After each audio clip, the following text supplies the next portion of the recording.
India Pakistan war continue ಆಗಿ ನಡಬೇಕಿತ್ತು. Seize fire ಮಾಡಿದ್ದು ತಪ್ಪು ಡಿಸಿಷನ್ ಅನ್ನೋರು ಈ ರೀಲ್ ನ ಕಂಪ್ಲೀಟ್ ಆಗಿ ನೋಡಿ. ಆಕ್ಚುಲಿ ಸೀಸ್ ಫೈರ್ ಮಾಡಿದ್ದು ಒಂದು ಒಳ್ಳೆ ಡಿಸಿಷನ್. ಯಾಕಂದ್ರೆ ನಮಗೋಸ್ಕರ, ನಮ್ಮ ಭಾರತದ ಎಕಾನಮಿಗೋಸ್ಕರ, ನಮ್ಮ ಭಾರತದ ಡೆವಲಪ್ಮೆಂಟ್ಗೋಸ್ಕರ. ಕಳೆದ 3 ವರ್ಷದಿಂದ ಯುದ್ಧ ಆಗ್ತಿರೋ ರಷ್ಯಾ ಯುಕ್ರೇನ್ ವಾರ್ನೇ ತಗೊಳ್ಳಿ. 3 ವರ್ಷದ ಹಿಂದೆ ಯುದ್ಧ ಸ್ಟಾರ್ಟ್ ಆದಾಗ ರಷ್ಯಾ ಫುಲ್ ಸ್ಟ್ರಾಂಗ್ ಆಗಿದೆ, ಯುಕ್ರೇನ್ ಒಂದು ವಾರದಲ್ಲಿ ಮುಗಿಸ್ಬಿಡುತ್ತೆ, ಯುದ್ಧನ ಗೆದ್ಬಿಡುತ್ತೆ ಅಂತ ತುಂಬಾ ಜನ ಪ್ರಿಡಿಕ್ಟ್ ಮಾಡ್ತಿದ್ರು. ಬಟ್ ಏನಾಯ್ತು? ಕಳೆದ 3 ವರ್ಷದಿಂದ ಯುದ್ಧ ನಡೀತಾನೆ ಬರ್ತಿದೆ. ರಿಪೋರ್ಟ್ಸ್ ಗಳ ಪ್ರಕಾರ 14 ರಿಂದ 15 ಲಕ್ಷ ಜನಗಳು ಈ ಯುದ್ಧದಲ್ಲಿ ಗಾಯಗೊಂಡಿದ್ದಾರೆ, ಅದೆಷ್ಟೋ ಲಕ್ಷಾಂತರ ಜನಗಳು ಸತ್ತೋಗಿದ್ದಾರೆ. ನೀವ್ ಹೇಳ್ಬೋದು ಯುಕ್ರೇನ್ ಯುದ್ಧದಲ್ಲಿ ಇರೋಕೆ ಮೇನ್ ಕಾರಣನೇ ವೆಸ್ಟರ್ನ್ ಕಂಟ್ರೀಸ್ ಅಂತ.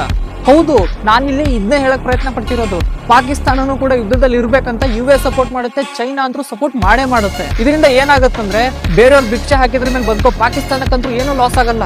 ಬಟ್ ನಾವು ನೆಕ್ಸ್ಟ್ 10-20 ವರ್ಷದಲ್ಲಿ ಚೆನ್ನಾಗಿ ಬೆಳಿಬೇಕು ಅಂತ ಏನ್ ಕನ್ಸಿಟ್ಕೊಂಡಿದೀವಲ್ವಾ, ಅದು ಕಂಪ್ಲೀಟ್ಲಿ ಮುಟುಕುಗೊಳ್ಳುತ್ತೆ. ನೀವು ಇದನ್ನ ಯಾವ್ದೋ ಪೊಲಿಟಿಕಲ್ ಪಾರ್ಟಿ ಆಂಗಲ್ ಇಂದ ನೋಡಕ್ ಹೋಗ್ಬಿಡಿ. ಜಸ್ಟ್ ನ್ಯೂಟ್ರಲ್ ಪರ್ಸ್ಪೆಕ್ಟಿವ್ ಇಂದ ಥಿಂಕ್ ಮಾಡಿ. ನಮ್ಮ ಭಾರತಕ್ಕೆ ಈಗಿರೋ ಸ್ಟೇಜ್ ಅಲ್ಲಿ ಯುದ್ಧ ಒಂದು ಸರಿಯಾದ ಚಾಯ್ಸ್ ಅಲ್ವೇ ಅಲ್ಲ. ಇದು ಬಿಟ್ರೆ ನಿಮ್ಮ ಅನಿಸಿಕೆಗಂತೂ ಕಾಮೆಂಟ್ ಸೆಕ್ಷನ್ ಓಪನ್ ಇದೆ.